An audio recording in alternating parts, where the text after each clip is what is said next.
Tuesday, August 25th, day class, lab protocols. I think it's in your manual. If it's not, I will get you one. It's called lab check off, that you know what you have to do. So if you say, well, I didn't know I was supposed to do that, I will say, please refer to your lab check off, because it's going to be right there. Okay, and I'll show you how to do the laundry. How much you put in there, okay? You don't want to cram it in there, but you don't want to have it too loose either. So the good rule of thumb is 10 sheets, a couple of pillowcases, maybe a towel. When you're doing these, just towels, just make sure at the top you have hand width space at the top. Cram them in there, but you leave a hand width space. Now, because it's an upright thing, you kind of have to push it to the back of the cylinder to make it the door close. So I usually use my foot. I mean, they're going to get washed, right? So it's okay. Hang on and push them back. And then once you've closed it, you hit the start button. You have to stand here and watch and see if that door light starts blinking. That means the door didn't close and the laundry won't start. So you got to stand here for just a minute and make sure that it's closed properly and that the water starts, okay? We use Gain. I like Gain. Up to 3. Up to 3. Now, here's your secret weapon against oil. She's allergic. Uh-oh. What else do you need? What else can you use? I can use like. Just don't give her laundry duty, that's all. Don't let her do laundry. Like free, something You can wear gloves when you got to do laundry. When laundry duty goes up, I'll volunteer, all right? Okay. If I use it on the laundry, you're going to be able to lay on the sheet? Is it just touching the product or in the fabric itself? Fabric also. Oh, God. Yeah, it feels so bad. You know, could you bring your own sheets in? Yeah. Just because I don't want to give you any problems, so just bring a couple of sets of sheets in for you, just for you. So you be sure and remember to use your own sheets. Now this is the secret weapon against oil. Cascade dishwashing liquid with Dawn grease fighting power. 1 tablespoon in with your Gain will take the oil out of the sheets and make them smell fresh. So it's going to be up to the 3 and then 1 up to that little line right there, okay, for every load. Yeah. I have something else that you probably have never used before, but the safest thing I can just say to do, and you're going to need some king-size pillowcases. Okay. We use king-size. So a couple of king-size pillowcases and a couple of sets of sheets, okay. The full size is the best. Full size? Full size for these tables. Yeah. Okay, just remember not to let her go anywhere near our laundry. When we're in here and we're doing the clinics, those curtains don't look like they would keep out much light, but they are blackout curtains. And we turn the lights out and it gets kind of cool in here and dark. So we have this little Torchio light. We're going to close this part off so that the people that come in don't see all the stuff behind the counter, and we'll turn that on. And then there's a little light back there if we need it. Usually we don't, because the door's going to be open. When the clients come in, there's going to be chairs lined up in the hall. They're going to come in and sit in the chairs, fill out their forms, and we leave the door open so they can hear the music while they're sitting out there, so they kind of get relaxed before they come in here. And then this is our linen closet. I am very anal about how I want you to fold clothes. I'm sorry, it's just, my first job was at PGA and they were very strict about how things got folded, okay? And I still do it exactly how they said to do it then, because it takes up the least amount of room in the closet. And if you line everything up going the same way, when you go to reach to grab the sheet, you're holding the folded part and it doesn't come apart on you. Grab and go, grab and go, grab and go, okay? Towels, blankets, there are more upstairs. If you notice in the classroom, we do have more towels up there if you need more towels. But that's for hydro. You don't really need them for anything else except if they're cold. They need to be covered up if they're cold. Hand towels, we use hand towels. For a massage, you're going to need 4. When we do a body wrap, it's usually 8, 9, or 10, according to what treatment you're using. because you're going to put it all over their whole body to get the product off, right? But during the massage, where do you think you're going to put those 4 towels? Where would you put them? Feet? Private part. You're not touching their private parts, even with a towel. You're going to use you're going to use a pillowcase. I was talking about taking the oil off at the end, the hot towels to help them relax. Feet, definitely. You cannot let them get off the table if they have oil on their feet. That is your responsibility. Now, if they don't want towels, you're going to have to take some alcohol. Alcohol is the only thing that's really going to cut the oil, and then rub their feet with that, okay? Because you can't let them get up. Plus, you don't want them walking out of here with squishy, oily feet when they put them back in their shoes. You did the best massage in the world, but what are they going to think of whenever they think about you? Oily, squishy feet in their shoes. So we don't want that to happen, okay? So we're going to clean them up before we touch them, and then we're going to make sure we get the oil off at the end, okay? How about the back? You want to put a towel on the back? Yeah, it feels so good. I don't think. And the face, right? And the face. If you want to get carried away, you can do other towels, but then you're doing the laundry. I'm not. You can knock yourself out. But you don't need to. That's really where you need to do it. Where you need to do it. Okay, when we're working, like I said, the thing about our profession is timing your work. You have got to stick to the 50 minutes. Most places, they book an appointment. They say we book an hour appointment, but the actual time they're being massaged is 50 minutes. Because you got to go get them, walk them back, talk to them, they got to go and dress, they got to get dressed at the end. It's 50, okay? And when you're figuring out what your time is, it can't be 25 and 25 because you're turning them, you're using the towels at the end. There's a little different way that you have to do your time. But this is a clock thing that we can do. It will count down or up, whichever way you want to do it. So you can watch the clock, but we're going to do a 50-minute massage.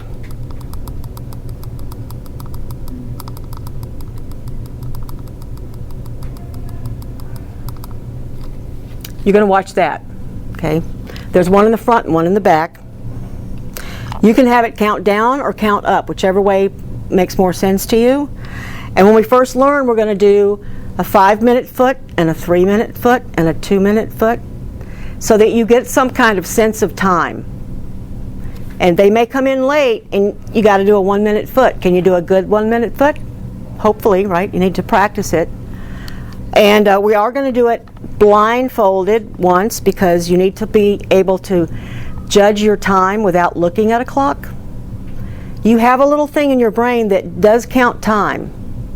Have you ever said, well, I got to get up at 6 in the morning, and told yourself that before you went to bed, and then you woke up at 6 in the morning? So you've got that in there. You really do. You need to know how to tap into that. So you've got an internal sense of time.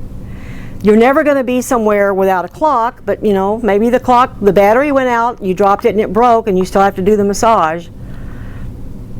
You're not going to say, excuse me, and then go look for a clock and you're back in 20 minutes when you didn't find a clock. You got to do it, right? You got to do it. So you have to have an inner sense of that. And we're going to use this to help you with that, okay? When you go out and work somewhere, you're not going to have this, you're going to have a regular clock. But this is a good way to learn.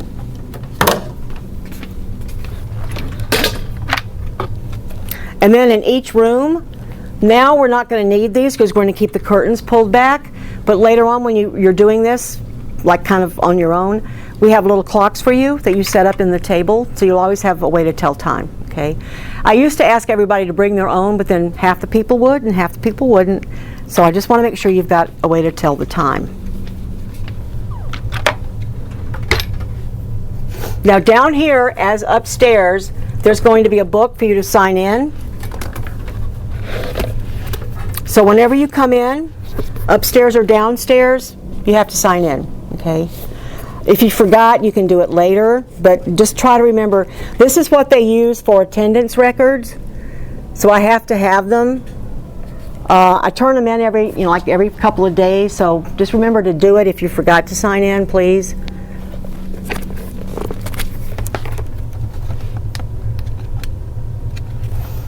What else? These are the files that we keep down here. We're going to put one in here for you. But when the clients come in, they're going to fill out a history form and a release. It's going to go in here just by the first letter of their last name. Don't try to alphabetize it in the folder. Just put the R's with the R's. Then the next time they come, you're going to look in here and review the file if it's not their first time here. Okay? We always do away with these every year. We never keep them from one year to the next. Even though they're a regular client, they come back all the time. For confidentiality purposes, they have to start over. Right? They have to start. If anything happened between their last visit and this visit, they've got to make a note of it on there.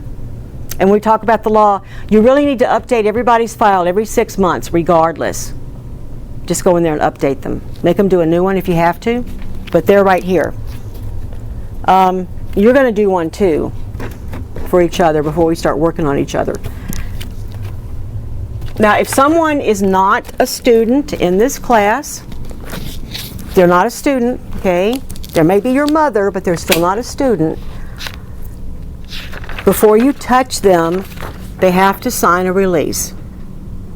Okay? I don't want to catch anybody on the table that I don't have a release for. We're kind of like the Marriott. We got deep pockets, and they would love nothing better, right, than to blame you for something. So this kind of claims, actions, costs, losses, expenses, and/or damages, including attorney's fees that I might have now or in the future, or any injuries or damage arising out of my use of the Broward College student. Such release is to be binding upon my heirs, successors, and assigns. I am fully knowledgeable as to the massage and to my own physical limitations, and I agree to accept the student massage at my own risk. Ha! Try to sue us. That's in here, okay, in this book. The forms are in here.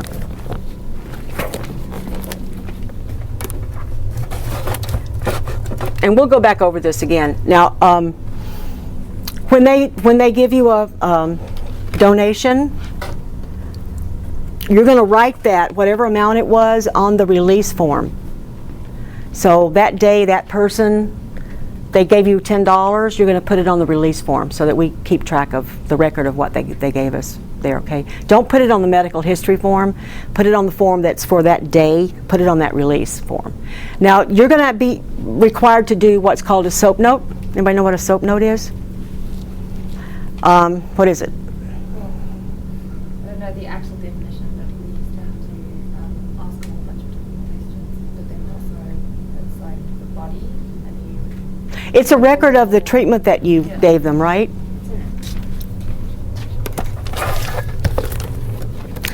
And I check these. If you don't do it, I will know. So the back, okay, they came in, you gave the massage. You do a record. You don't have to go crazy. It doesn't have to be fancy. But the S stands for subjective. It's from their point of view. My back hurts. I've got a lot of stress. I want a massage today just to relax. That's S. They didn't tell you anything and you forgot. Look at their medical history form. Anything on that form is subjective. It's from them, right? O is for observations. Objective, anything measurable. It's what you did, what you felt. They said their back hurt. You felt tight muscles. You did deep tissue. You did some stretching. Whatever you did, that goes under O. The A is assessment. They had this problem. They told you this. You did this. What happened? What was the result? Did it get better? Whatever happened, that's the assessment. And then the plan for in the clinic is stay hydrated and get a massage. That's our plan, and we're sticking to it. If we were out somewhere else, it might be continue the therapy, deep tissue, or switch the therapy. Now maybe we should do more stretching. They're coming in 3 times a week. Now they're a little better. They can only come in 2 times a week. That's the plan. That's the plan. What if they need to go see a doctor? You've told them to get a referral. Where would that go on here?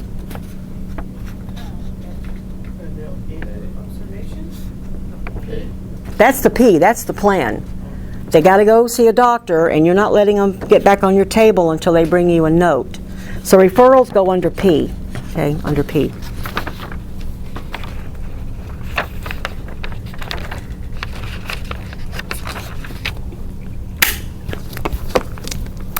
This is aromatherapy. When we do the hydrotherapy course, part of it is going to be aromatherapy. You're going to study from experts in their field. We're going to have a lady come in that does aromatherapy, and I'm going to take you to a place in Boca where she's been selling aromatherapy oils for 30 years. She's phenomenal on knowledge of all this, and she'll do a talk on them for you. We'll do a couple of things in here, but then after you do that, you can use these. You have a blending class, you know how to blend a little bit, you can use them, okay? These don't really go well with a lot of different oils because they have an aroma too.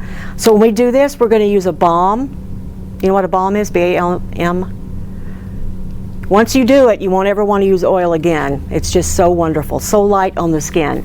But so you're going to do a little different things. You're not going to do just one. You're going to have the feel of using a couple of different types of products just to see which one you like the best, but to know what they feel like, okay?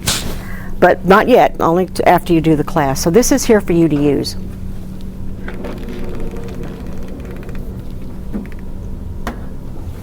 If you want to, this is an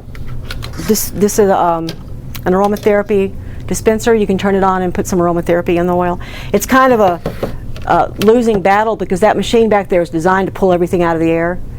So like the aroma will drift, and then as soon as it gets that into the room, it's gone. You can do it upstairs too. All right, how to do everything is when we get started.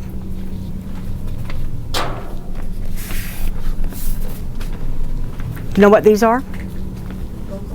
They're called bolsters. What do you use them for? The muscles in the lower body are two joint muscles. They go from the knee to the hip, and you want to break the tension between those two joints, so you got to bend the knee a little bit. If they don't have a problem with their back, I mean, you can get away with this, but this is really the better one, the whole bolster. When they're face down, and that position is called what? Prone. Where does the bolster go? Under the ankles. If they're supine, where does the bolster go? Under the knees. Now, if they have a problem, they have a back problem,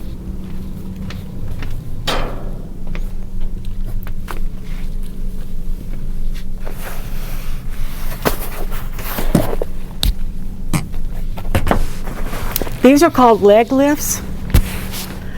If they have a herniated disc, if they have any low back problems, their legs need to be on a 45-degree angle from the hip, and this is perfect for that, okay? So you want to put them on this. Even if they don't think they have a problem, but they start to squirm around and they tell you their back hurts and that's all you're using, you want to lift their legs up a little bit more, okay? This goes towards the body, and the legs go over it. So if you used it, you can use it in both positions, supine and prone, okay?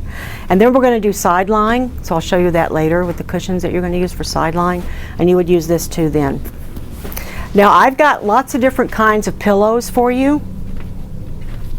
You can swap around and choose this one or that. And big ones upstairs. This is called a neck support. They don't really need a lot of support. The roll goes under the neck, okay, so don't turn it around. This is how it goes. Just slip it under the bottom sheet. This is just a little wedgie thing. Maybe a little bit support on the upper body. You want to put that in there. And these are little travel pillows. You ever use your little travel pillow? They're great. Put that under the head. But most people, what we do is we just take this off and we turn it around like that, and we put their head on this. Okay, so you put it under the sheet. Because it's perfect, it cradles the head just perfect, and if they've got a ponytail or whatever going on right there, they got room for it to hang down. And it offers really, really good support for the neck. But you know, most people, all they really need is a rolled up washcloth. They don't need all this fancy stuff, so if you just want to roll up a washcloth and put it under the neck, that's perfectly okay too. And we can get fancy with the ice packs we got upstairs and all that kind of stuff. But to start off, that's what we're going to do. So play around. Don't use just one. Try them all out to see which one you like best. Okay?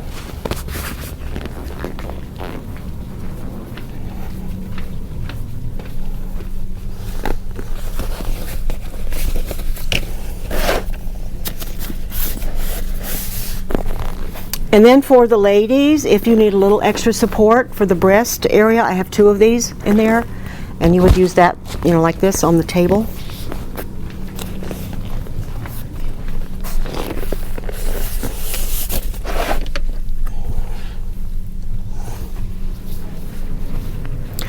And on the face cradle, I would like for you to use pillowcases. It's the most comfortable thing to use.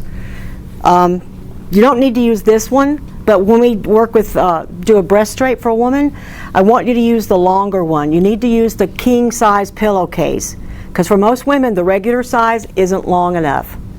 I want it to completely cover the body and be able to put it under the arm, so you have to use the longer one, okay? Now you can like save laundry, which always works best for me.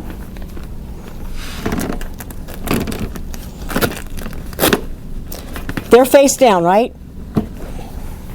You use this with that pillowcase. They turn over and they scoot down. Now they're supine. You're going to put something under their neck. Use the same pillowcase. And if you do a breast drape, use the same pillowcase. Now if they drooled on it or you see makeup on it, just don't use that side. Turn it around, okay? But you can use the same one. You can use this one for the 2 or 3 things that you might need a pillowcase for, okay? Instead of 3 of them washing, you just do 1. And then if you really feel nerdy, turn it inside out. And you're going to fold it twice lengthwise, okay? Lay it down, fold it over, fold it over. Very simple, okay? And they're cool and comfortable. I don't know if we can get to do breast draping today or not, because it's time to go. Tomorrow, I want you to start, we're going to start down here. So please leave all your jewelry at home tomorrow. Come dressed for lab. That means loose fitting, comfortable clothes, no waistband, no jeans. They have to be stretchy, elastic. The best thing in the world is t-shirts and what he had on, like what he's got on right now. You can wear the shorts as long as they're the longer ones, the walking length shorts. That's fine. And tennis shoes, okay? And tennis shoes, because we're going to be doing a massage by Friday. So we're going to come in tomorrow and start down here, okay? Please try to get your books. I know some of you still haven't gotten them, and I understand the first week it's kind of difficult. So I'm not going to start doing any assignments and all that until I know that you have your books, okay? Thank you. Yeah.